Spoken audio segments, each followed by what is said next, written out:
परवाच्या त्या देशामध्ये निवडणुका झाल्या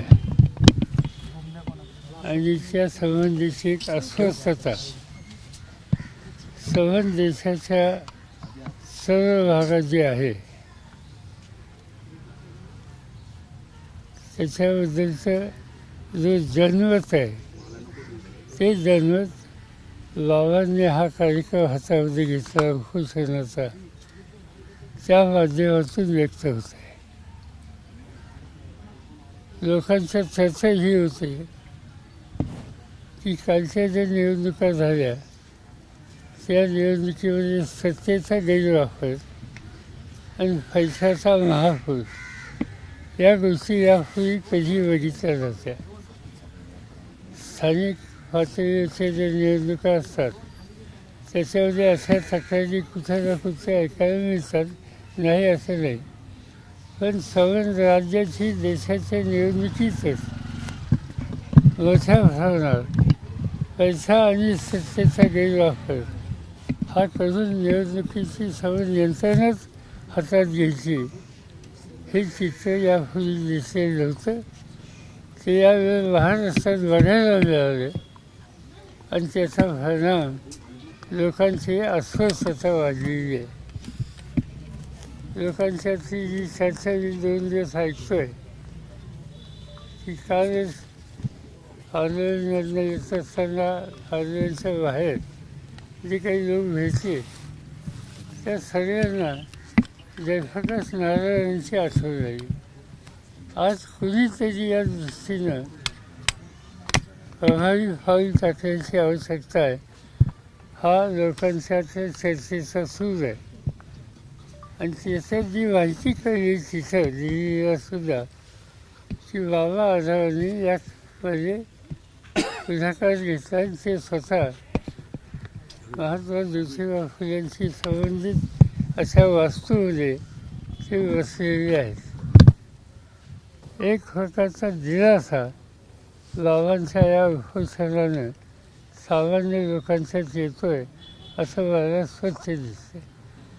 पण याचा अर्थ त्यांनी राष्ट्रीय कर्तव्य देशाची आवश्यकता म्हणून ही भूमिका घेतली. पण त्यांनी एकट्यानेच ही भूमिका घेणं हे काही पुरेसं नाही. शेवटी एक प्रकारचा जनतेचा उठावच या सगळ्या प्रश्नाच्या संबंधी केला नाही तर संसदीय लोकशाही पद्धती ही उद्ध्वस्त होईल अशी चित्र या ठिकाणी आज दिसते. देशाची सूत्र ज्यांच्या हातात आहेत त्यांना याच्याबद्दलचं काही पडलेलं नाही. इतकी चर्चा सर्व देशात आहे आणि हे माहीत असताना संसदेमध्ये हा प्रश्न उपस्थित करण्याचा प्रयत्न दोन्ही सभागृहामध्ये विरोधी पक्षांनी केला तर त्यांना बोलून द्यायचं नाही. एकदा 6 दिवसाच्या अधिवेशनामध्ये रोज सकाळी 11 वाजता विरोधी पक्ष नेते दोन्ही सभागृहाचे या गोष्टीला आमचं म्हणणं मांडायला आम्हाला संमती द्या एवढी एक मागणी करतात की या 6 दिवसात एकदाही मंजूर झाली नाही. एवढं नाही तर त्या हौल फाडल्या. त्यामुळे 1 मिनिटसुद्धा या 6 दिवसात सभागृहात कुठल्याही देशाच्या प्रश्नाची चर्चा होऊ शकली नाही. याचा अर्थ स्वच्छ आहे की संबंध संसदीय लोकशाही पद्धती याच्यावरच हा आघात हा राज्यकर्त्यांचा आहे. आणि याच्यासाठी आता तिथं काय चाललं आहे इथपर्यंत सीमित ठेवून चालणार नाही. शेवटी लोकांच्यातच जावं लागेल, लोकांना जागृत करावं लागेल. खरं म्हणलं तर लोक जागृत आहेत, त्याच्यात कोणताही उठाव केला पाहिजे. आज त्याची आवश्यकता आहे. हे बाबांच्या उपोषणातनं स्पष्ट झालेलं आहे आणि माझी खात्री आहे की याचा परिणाम जो आवश्यक आहे तो आज ना उद्या हा देशाशिवाय राहणार नाही. सत्तेचा गैरवापर आणि बऱ्या लोकांना संरक्षण या दोन्ही गोष्टी या ठिकाणी दिसत आहेत. त्याच्यात सखोल जाऊ इच्छित नाही.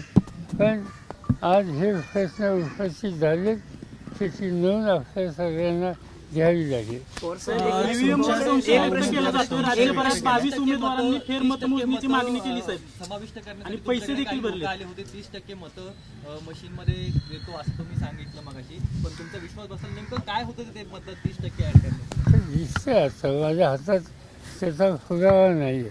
काही लोकांनी प्रेझेंटेशन आम्हाला केलं की हे या पद्धतीने करणं शक्य आहे, ते केलं जाईल.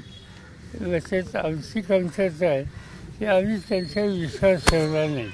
आम्हाला असं वाटलं की निवडणूक आयोग इतक्या लोकांची भूमिका चुकीची घेईल असं आम्हाला वाटलं नाही.